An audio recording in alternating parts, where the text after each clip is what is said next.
नमस्कार बंधुरा test based रेसिपिते सबाइके स्वागत।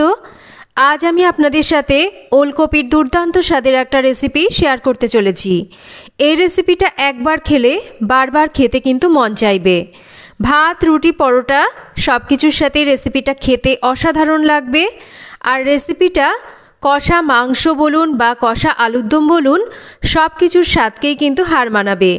এর আগে বেশ কতকগুলি ওলকপির রেসিপি কিন্তু আমি আপনাদের সাথে শেয়ার করেছি। রেসিপিগুলো আপনারা খুব পছন্দ করেছেন। আর রেসিপিগুলো যদি আপনারা এখনও না দেখে থাকেন তাহলে রেসিপিগুলো দেখে নিতে পারেন। চলুন তাহলে আজকের এই সম্পূর্ণ নতুন স্বাদের ওলকপির রেসিপিটা দেখে নেওয়া যাক। ওলকপি বানানোর জন্য এখানে আমি নিয়ে নিয়েছি দুটো ওলকপি। আর আমি সবসময় বলি ওলকপি একটু দেখে কিনতে হয় যাতে ওলকপির মধ্যে বাসা বা আঁশ না হয়ে যায়।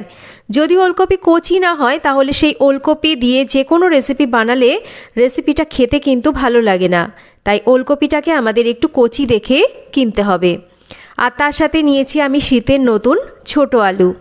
সবার প্রথমে ওলকপি আর আলুর খোসা ছাড়িয়ে আমি কেটে নিয়েছি। দেখুন এই রকম টুকরো করে ওলকপিকে কেটেছি। একটু মাঝারি করেই কেটেছি যেহেতু ওলকপি সেদ্ধ হতে বেশ একটু সময় বেশি লাগে। আর আলুগুলো যেহেতু ছোট আমি আলুগুলোকে দুটো করে কেটে নিয়েছি। সবজি কেটে ভালো করে ধুয়ে নিয়েছি। এবার রান্নাটা শুরু করব। পরিমাণ মতন তেল আমরা প্রথমে গরম করে নেব। তেল গরম হলে তেলের মধ্যে গোটা জিরে, শুকনো লঙ্কা, সামান্য করে একটু গোটা গরম মশলা আর এক টুকরো তেজপাতা আমরা ফোড়নে দেব। ফোড়নটা হয়ে গেলে এবার কেটে নেওয়া আলুর টুকরোগুলোকে দিয়ে প্রথমে আমরা আলুগুলোকে হালকা করে ভেজে নেব। আলুগুলো হালকা করে ভেজে নিয়েছি। একটা কেটে নেওয়া পেঁয়াজ দিয়ে দিচ্ছি। একই সাথে দিয়ে দিচ্ছি সামান্য করে একটু লবণ। লবণ কিন্তু পরেও দেব। এখন লবণ এর জন্য দিচ্ছি যাতে করে পেঁয়াজ তাড়াতাড়ি নরম হয়ে যায় আর আলুর মধ্যেও লবণটা ভালো করে ঢোকে। দুটো চিড়ে নেওয়া কাঁচা লঙ্কাও দিচ্ছি। এবার আলুর সাথে পেঁয়াজটাকে হালকা নরম করে ভেজে নিয়েছি। দিয়ে দিচ্ছি এখানে আদা কাঁচা লঙ্কা বাটা। কেটে নেওয়া ওলকপিগুলোকে এবার তেলের ওপর ছেড়ে দিয়ে আমরা ভালো করে একটু রান্না করে নেব। এর সাথে আদা কাঁচা লঙ্কা বাটাটাও কষানো হয়ে যাবে আর ওলকপি আলুও কিন্তু ভালো করে একটু আমরা ভেজে নিতে পারবো যাতে করে ওলকপি আলুর কাঁচা গন্ধটা চলে যায়।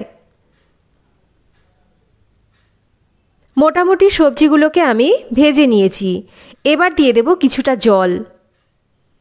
ভালো করে একটু আমরা সমস্ত কিছুকে মিশিয়ে নেব। এবার একটা ঢাকা দিয়ে দেব আর একটু কম আঁচে রেখে আমরা কিছুক্ষণ রান্না করব। 5-6 মিনিট পর আমি ঢাকাটা সরিয়ে নিচ্ছি। দেখুন জলটাও কিন্তু প্রায় মরে গেছে। জলটা এরকম করে দিতে হবে। আলু কিন্তু আমাদের সেদ্ধ হয়ে গেছে কিন্তু ওলকপি কিন্তু এখনও আমাদের সেদ্ধ হতে অনেকটা বাকি আছে। আগেই বলেছি ওলকপি কিন্তু বেশ শক্ত হয় তাই এটা সেদ্ধ হতে কিন্তু বেশ সময় নেয়। এই সময়ে আমরা এর মধ্যে পরিমাণ মতন হলুদ দেব এখানে স্বাদ মতন লবণ,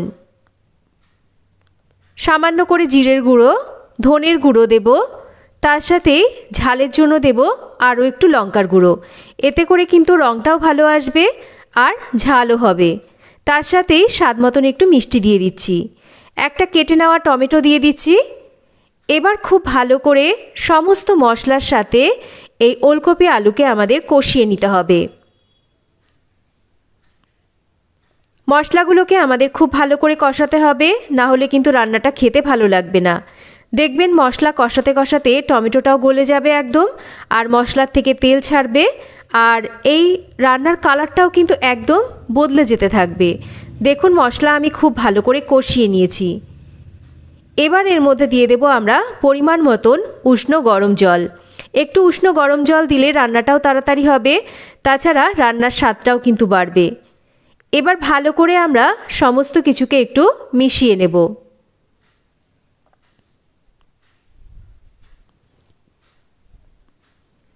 সমস্ত কিছুকে মিশিয়ে নিয়েছি। ঝোলটা ফুটতে শুরু করে দিয়েছে।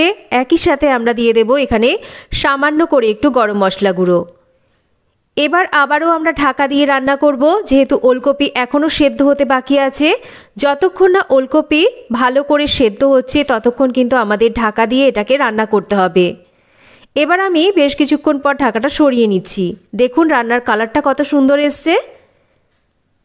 আমার মনে হচ্ছে সমস্ত সবজি ভালো করে সেদ্ধ হয়ে গেছে। রান্নাটা আমার মনে হচ্ছে প্রায় হয়ে গেছে। একটু আমরা চেক করে দেখে নেব ওলকপি আলু ভালো করে সেদ্ধ হয়েছে কিনা। ওলকপি আলু সমস্ত কিছুই কিন্তু খুব ভালো করে সেদ্ধ হয়ে গেছে। দেখুন ঠিক এই রকমই গামাখো অবস্থায় কিন্তু আমাদের এটাকে নাবিয়ে নিতে হবে।